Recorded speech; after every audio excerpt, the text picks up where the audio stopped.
Assalamu alaikum wa rahmatullah. Welcome to my second video, and my apologies for the very long absence. This time we're gonna go right into the subject. So in the first video we talked about the first verse that comes in all surahs except one, which is Bismillahir Rahmanir Rahim, in the name of Allah, the most compassionate, the most merciful. So I'm gonna go ahead and write this verse.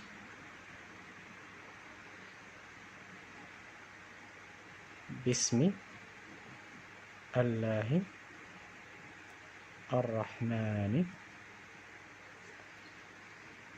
Ar-Rahimi. There.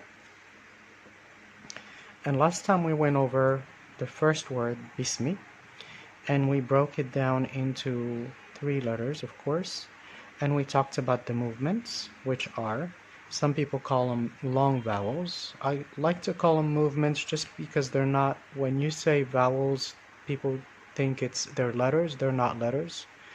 And I gave the example that I took was of the first letter ba.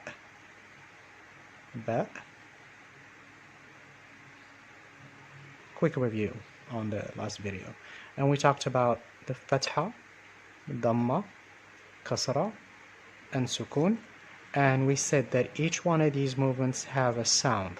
So these little I don't want to say letters, they're not long vowels either. Yes, I see why people call them vowels, because they resemble the letter A, the letter E in English, and they produce sounds like A, E, but they're not letters. They just give you a direction where the letter should go. So in this case, we said that fatha is when your mouth is open at the end of the letter. Ba. Bu, your mouth forms a circle. Bi, your mouth is in a form of a smile. Bi, at the end, you should your lips should be a bit stretched like you're smiling. Bi. The last one is sukun, which translates as stillness, which is really does not have a your lips basically are not moving, and neither is your tongue, and it's a still sound. And this is always in the middle of the word or the end. Sometimes it's in the end. So that's what we talked about last time. So today we're going to move on to the second word, which is Allah. So we're going to go ahead and put our movements here. Bismi. Okay. Okay, Allah is the name of God. It's the primary name of God. It's the name that is mentioned the most in the Qur'an. Allah. It has words that resemble the sound of it in other languages, in ancient languages, such as Arabic. But essentially, Allah is the name of God in Arabic. If you say God in English, well, when you speak in Arabic, you obviously don't say God, but you say Allah. If you speak in a different language, then you're going to be using a different word. So Allah is formed of 4 letters. So we're going to break down the letters like we did for Bismi. So the first letter would be, you guessed it, Alif. Alif in the Arabic alphabet is the first letter, Alif. The second letter is Lam. See, now they're not connected anymore. If you remember from the first video, we said that in Arabic, to form a word, you have to connect letters, because when you write Arabic, there's no print. It's always cursive, so to speak. So it's always, the letters are always connected. So Alif, Lam, Lam, Ha. Ha. Ha, it would be the same sound as the English H. H. Or H if you're in Britain. Okay, so let's go ahead and put our movements on our letters. So we can form the word, and so we can read it, then we'll connect it. So when I say Allah, Allah, so the first sound is so I'm gonna let you guess what would be the movements for this first word. My mouth is open at the end of the sound, so it's going to be like ba. It's fatha. Allah, Allah. I'm gonna skip this one on purpose and I'll come back to it. Allah, Allah. There's two lambs, the first one and the second one. Allah, Allah, Allah. So we'll put a sukun here for the moment. Allah. So let's go ahead and connect the letters.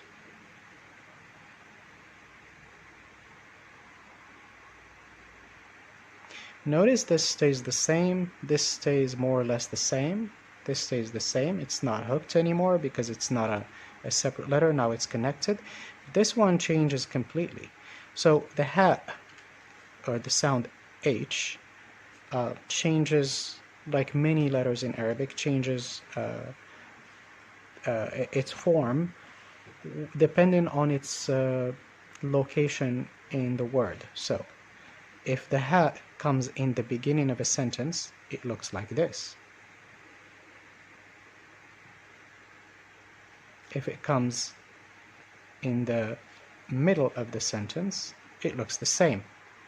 If it comes at the end of the sentence, it looks like this. If it comes at the end of the sentence but it's not connected to another letter, it looks like a zero. I'll give you some examples on these. So an example of this would be the pronoun hal. Ha, lam. Hal. Hal means could means why. Could mean why. When I say why, I mean the pronoun that starts a question. If it's at the end, and don't worry about this. If I'm going in too deep, don't let this distract you. Okay, just stay with the objective of the lesson, which is Bismillahir Rahmanir Rahim. I go off on these tangents sometimes, but just to illustrate the point to you. But don't worry, I will come back to this. So going back to ha. So if it's at the end of the word, you have two forms. So either this one or this one. A form of this would be, of course, Allah. And if it's like this, it would be something like, I'm gonna use a verb like atahu. Atahu. It came to him. That's what atahu means. It has a verb and it has a pronoun. Him. This replaces the him in English. It or something came to him. Atahu. So you're gonna tell me, you told us that all the letters in Arabic are connected, correct? But there are exceptions, and that exception for the ha and also for the ta and for some other letters is if the last letter, the one before last, sorry, is an alif, there's no connection, because so that's why you have the zero. Atahu.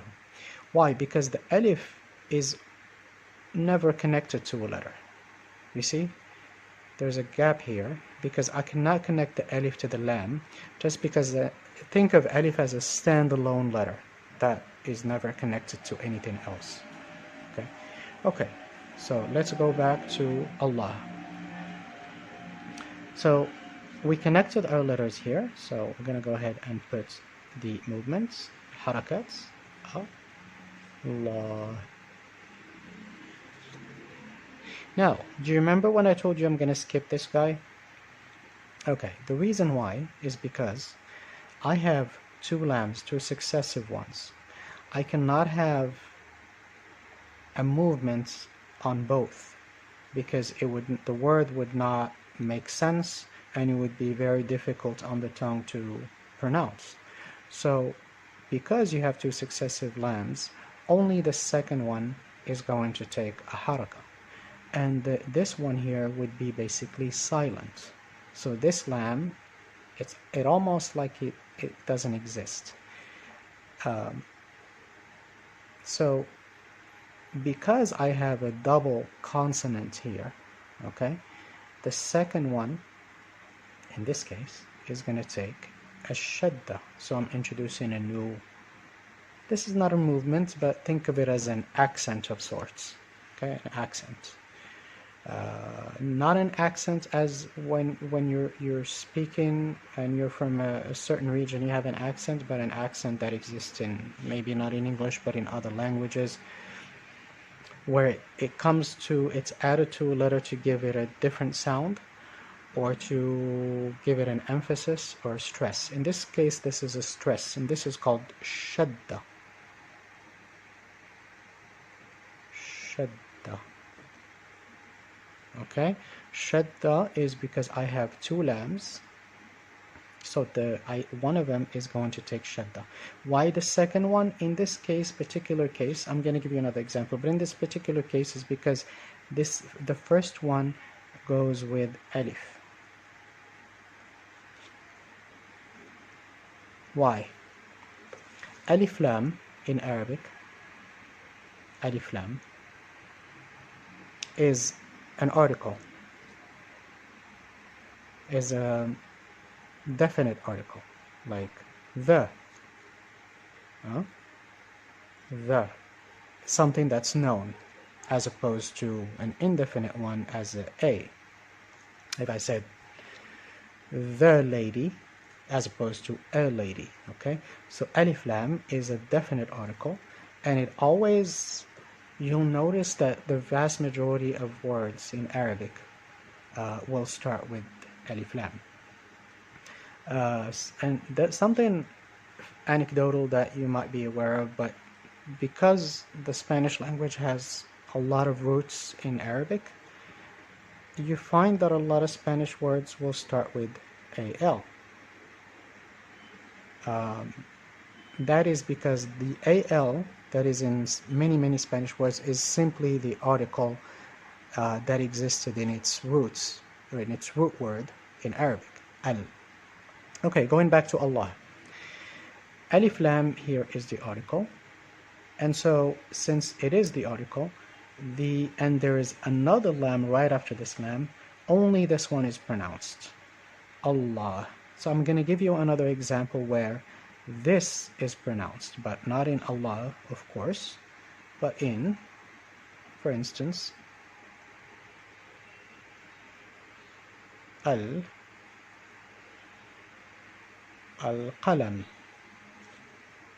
Al-qalam, which means the pen.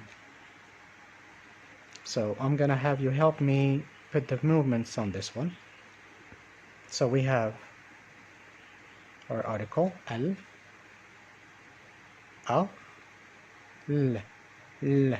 What would go on here? L. This is still. It's not la, lo, li. It's l. Al. This letter with the two dots on top is qa. Qaf. The name of the letter is qaf, but since it's in a word, we're going to say qa, al-qalam. This might be a bit difficult for a native English speaker to produce this sound, but it will come with practice. Qa. Could be, a lot of English speakers pronounce it as a K, ka, but it's not really a K. Qa. It comes from the upper throat. Qa. Qaf. Qa. Al. Qa. La. M. Al. Qalam. Al. Qalam. Fatha. Sukun. Fatha. Fatha. Sukun. In this word, there is no shadda. There is no double consonant, there's no double letter, so it would make sense to actually give this a movement or a haraka or a sound. So this lam is not silent, it is pronounced. Al-qalam. Another example would be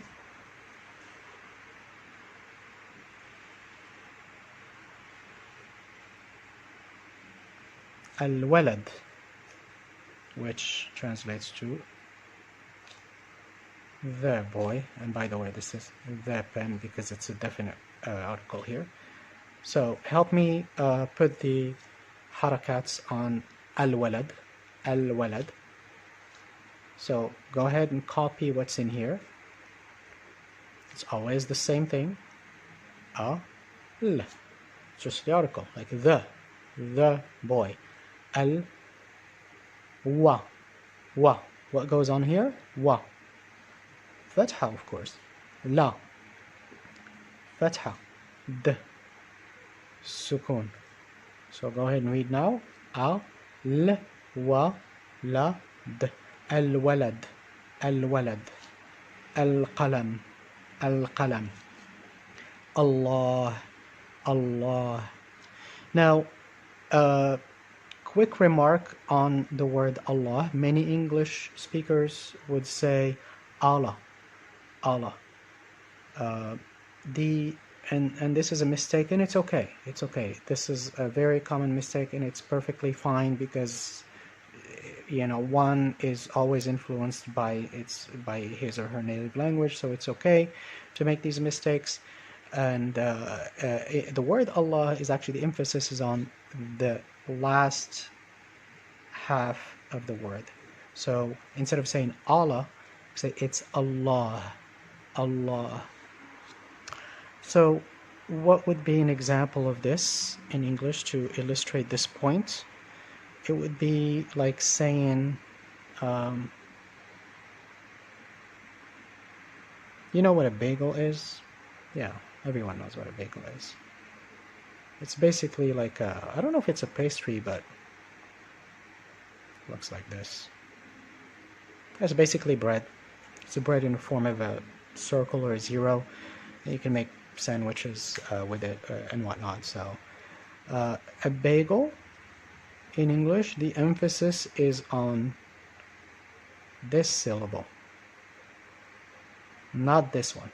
So you say bagel, bagel. You do not say bagel. Okay? So similarly with the word Allah, instead of saying Allah, you say al short, la long. Allah, Allah, Allah. Say it and also try to let it actually touch your soul as well. Just because this is such an easy word to say. And when you say it, you exhale. SubhanAllah, you exhale, and it just makes you feel good when you say Allah, especially when you just want to invoke Allah and make dua or ask Him for something, but you just don't have the words, but He knows what you're gonna say. He knows what you're about to say. He knows what you say, even though you're not saying it, but you're just tired and you just don't have the word to express it, and you just say Allah, Allah, and Allah knows what you're about to say. He knows what's inside of you. So Allah, like we said, is the name of God, and the right way to pronounce it is by making the emphasis on the second syllable instead of the first. Okay, very good. So I think I'm just gonna stop here so I don't make this video too long. Next video, inshallah, we're gonna talk about Ar-Rahman and Ar-Rahim, and which are two of the names of the 99 names of Allah. Okay, Ar-Rahman, Ar-Rahim. So I appreciate your attention, and again, I apologize for the long wait. I'm gonna try to make more videos. Please like and subscribe if you like this content. Ramadan Mubarak, and have a great day.